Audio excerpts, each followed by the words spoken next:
Hey everyone, how's it going? I hope you're all doing great and you're following the 3H's of the channel. In this video, it's going to be all about the home of the Vegas Golden Knights, Nevada. And as it turns out, there's some pretty weird stuff happening out there in the desert. So if that sounds like something you're interested in, pull up a stump with me and let's get into it. Thank you for watching. I used to live in Vegas a long time ago. And this one particular night, I decided to go to the west outskirts of Vegas. This was before that bit of land got contracted and fenced up and there was buildings there and everything. The view was amazing. I decided to look around me. It was pretty dark, which is odd because it's still in that zone where it's never fully night. And then I see something. I see what is best described as an 8 to 10 foot tall scarecrow with massive shoulders and what looks to be some kind of pointed head about 100 meters away. When I first saw it, I thought, whatever, I'm just hallucinating, I'm seeing things. Or it's a scarecrow, and just the way it's situated is making me think that it's bigger than it is. I look back to the city to take in the view again. Only a few more seconds pass as I'm just admiring the view when I hear something snap in the distance. Everything is silent otherwise. It's odd because it's not that far from any houses. I look behind me and it's much closer, maybe 90 meters away now, and it got that close in just a matter of a couple seconds. But this time, it wasn't standing still. Whatever it was moved its arm out and seemed to point at me. There was no wind or anything. I turn around and I just run. The next day, I go back in the daylight. There's no scarecrow anywheres. There's nothing. There's just dirt. There's not even any tracks.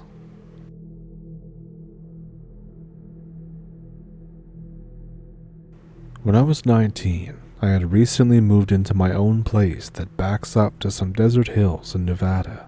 Supposedly, there's some nice bike trails back in the desert, so I ask around for more info about them.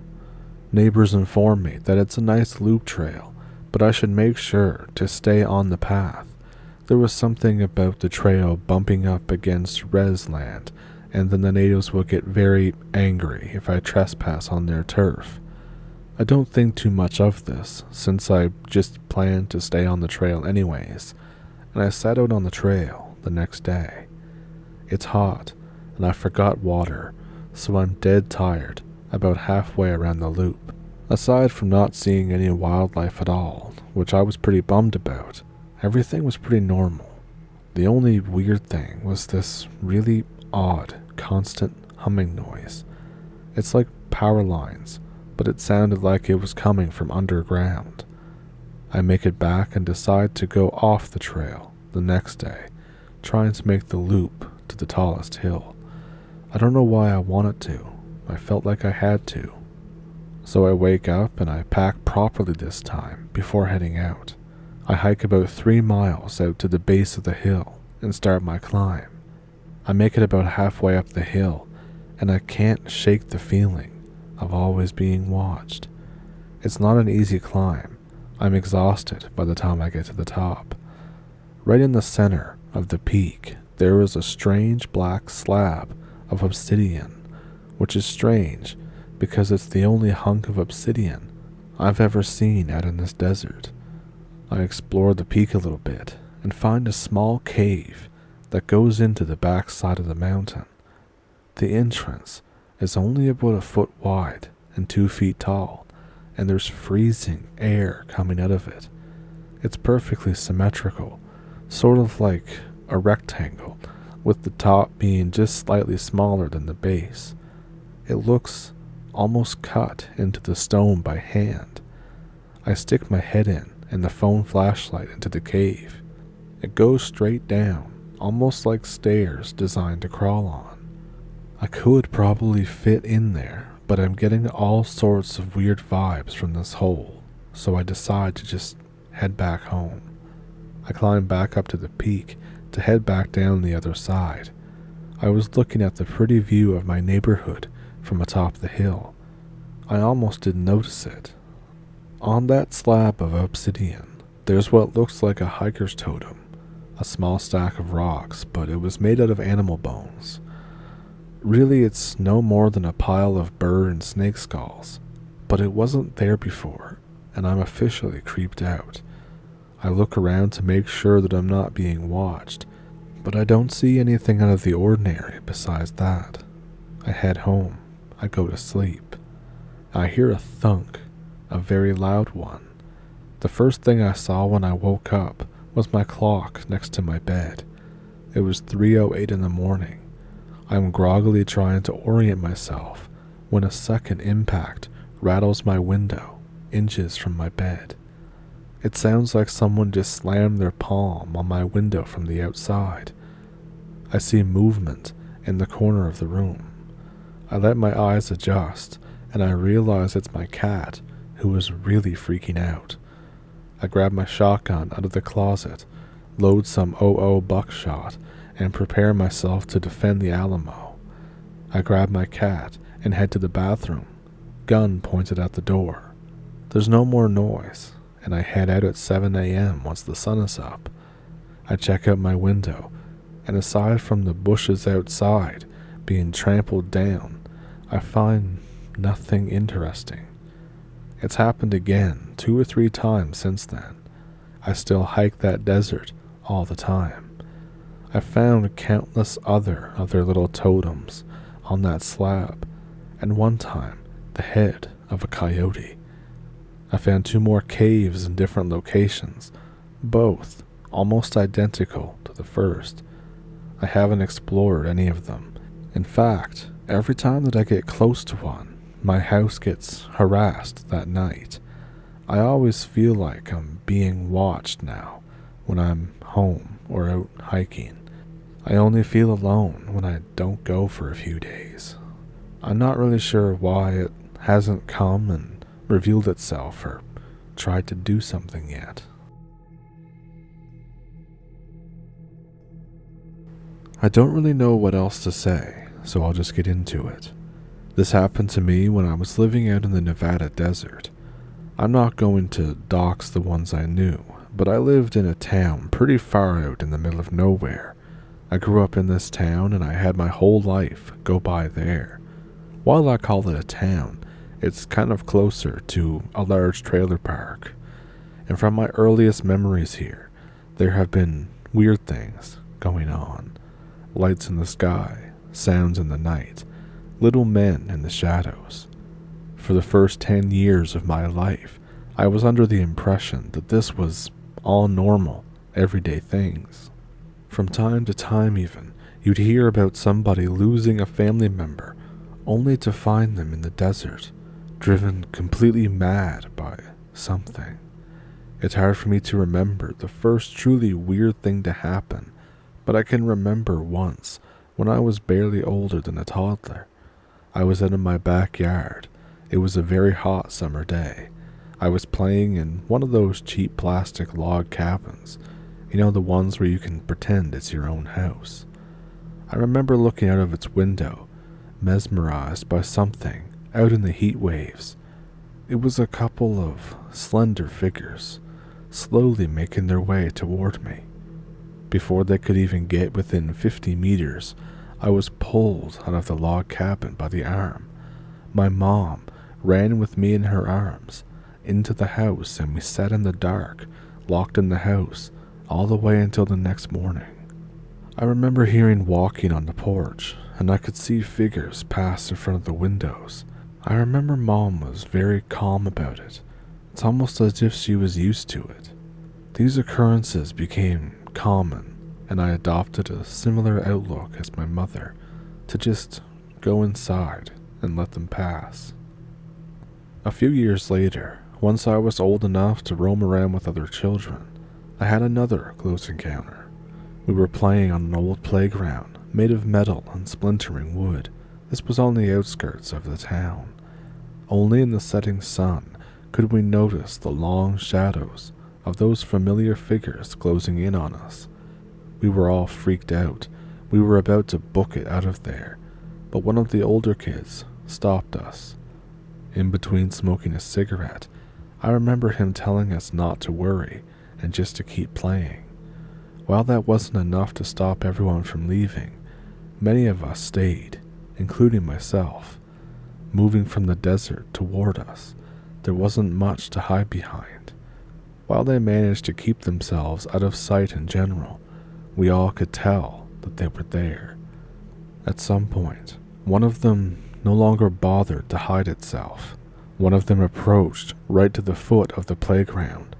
It was the first time I had ever seen one of them up close. The thing was so incredibly thin to the point where even my young mind could tell that its body should not have been able to hold itself up. Its eyes were huge and black, and while you couldn't tell if they were moving, it felt as if they were closely studying every one of us. No longer able to hold our nerves, we ran away, leaving that one older kid smugly laughing at us for being scaredy cats. On our way home, I remember seeing lights fly through the sky through the darkening night. And then something happened. He disappeared. About 2 days later, he was found in the middle of a road in the fetal position. He couldn't have been more than 14 at the time. I think that this was the first time that it really clicked that these things were bad. My dad wasn't hugely involved in my life, but I did meet him once, not too long after this event. He was stationed in a Marine base not too far off, and went around the town investigating the event with other men. While he and my mother were adamant that he was a Marine, after learning how Marines usually dress, he looked more like a businessman than a grunt. That week was the only time I saw him. I think he had a different family that he lived with on the base. It turns out this was true, and it turns out that me and my mom were in fact the other family and not the other way around. So things passed in my poor little corner of the world. The occurrences continued, but I always managed to keep my distance from it, until one day. For high school, a bus would drive us about 30 to 40 minutes every morning to a school in a more populated town. My friends and I from my hometown learned quickly not to talk about the weird shit that had happened to us. We were viewed as crazy rednecks, and we only had each other. I used to be determined to do well in school and get my mother and I out of that shithole. Thanks to my academic and athletic performance in high school, I managed to get a sizable scholarship in the university of my dreams. I managed to enter a relationship with a girl who grew up with me in my hometown. I loved her. Things were looking up. I only had a few months left to keep things together. The lights in the sky never seemed to go away, though. I never stopped seeing those things as I was growing older. It was my senior prom, and I was driving home with my girlfriend and 2 other friends. I was the only person going to my high school from my hometown who managed to buy a car, so everyone tried to bum rides off me. It was a long, straight drive. After such a night, we all got a little buzzed. We were bantering the whole way, and how it feels like the last time that I was happy. I was a mile or so away from home, when in my headlights, a figure came into view. I sobered up real quick and swerved out of the way. I ended up driving right into a rock and screwed up my car. For a few minutes, we all just sat there trying to come to our senses. The rock looked natural, but from years of traveling this road, I knew that it wasn't there before. We didn't have phones of any kind, and it quickly became apparent that we would need to walk the rest of the way home. I don't know about the others, but I learned to not go out at night there. I was basically a man though, and I knew that I had to get home regardless of my fears. I looked into my girlfriend's eyes and told her that I would get us home. I was trying to think as little as I possibly could. I led the way home, my girlfriend's hand tightly holding mine. 10 minutes, I didn't make a sound and just moved toward the lights. I was tunnel visioning. My sight was blurred and I was becoming dizzy. My senses were dulling. I just felt like I wanted to go to sleep. All I could see were those lights in front of me. I don't know when I realized it, but I realized that I was no longer holding a hand. I was the only one who muttered a word after the crash, in fact. I didn't want to look back, but like a second wind, my mind was racing to figure out what was going on. I looked back and learned that I was alone. I just wanted to go home. I wanted to run home, but the lights that I was following were gone. I was tired, but my body was pumping full of adrenaline. My breathing was sporadic, and I remember every other step I would take ended up with me tripping, only managing to prevent myself from falling most of the time. I don't know where I was running to. I was just running. I wasn't trying to find the woman I wanted to grow old with, or the friends that I spent my life with. I was just running. The night seemed to become brighter as I noticed them around me. My vision dulled, and I fell on my face more and more. The last thing I remember of that night is dragging my body over the sand and rocks. I woke up in the blinding sun. My brain hurt. I couldn't think straight anymore. I went home and stole my mother's wallet and car. I just needed to go. This was over a decade ago. I haven't spoken with any of them since I left. I don't know what has become of any of them. My mind just doesn't work anymore. They tormented my childhood, always watching me. I couldn't take it anymore. I just had to get away from it. I lost everything that night. My family, my friends, my beloved, my mind, my life, everything. I've been working a job that's usually for felons and that type, spending my days alone on the other side of the country. I just haven't been able to think as of late. And then I saw one of those things outside my window the other night. I don't know what they are, but I just want them to go away. I just want everything to end. Sorry for being so long-winded here. I'm just thinking about everything that's happened and how I got here. My mind has just been so clouded ever since that night. Despite the countless hours I've spent studying and trying to better myself, I feel like it's all gone down the drain. I just cannot keep my mind straight. I just want to finally give my side of the story before, I don't know, something happens. I've browsed the internet for as long as I've had the internet available to me, and I don't know what the hell these things are, or why they keep harassing me.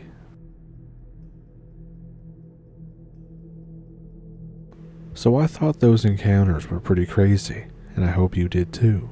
If there was one in particular that stuck out to you, let me know which one it was down in the comments. As always, if you have one of your own stories that you would like to send into the channel, I have an email in the description below that you can send them to, as well as links to donate to the channel. Usually with the Patreon, you get the video a day or so earlier. I didn't really find much about it for this video, but some stuff that I was looking for a video about Nevada would be the weird stories about reptilians living in the old mines. I think there was a similar encounter to that, or some of the details maybe matched up to that I did a couple years ago. It was pretty crazy, and I've been looking for more of them ever since. So if you've had one, feel free to send it in. Also, I hear about weird cults out in the desert. I don't know much about them either, and there's kind of hard to find information on them. But I heard that one of them is some sort of sun cult. Again, I just hear these things in passing, and then when I try to find information on them, it's not really there, so I have no way to verify it. So there's all kinds of weird encounters out in the desert, and I hope that next time I have some more for you. And until then, I will see you in the next one. I hope you enjoyed the video, and if you did, then feel free to subscribe. I'll put up a couple of videos here that maybe you want to check out if you haven't seen them before, or maybe you want to rewatch one. And for that, I will see you Wednesday, I think. Yeah, Wednesday. I'll see you Wednesday. I hope you have a good rest of your weekend. Happy Thanksgiving weekend to everybody in the US, and have a good week. Remember the 3 H's of the channel: happy, healthy, and hydrated. And I'll see you then. Thanks for pulling up a stump, and thank you for watching.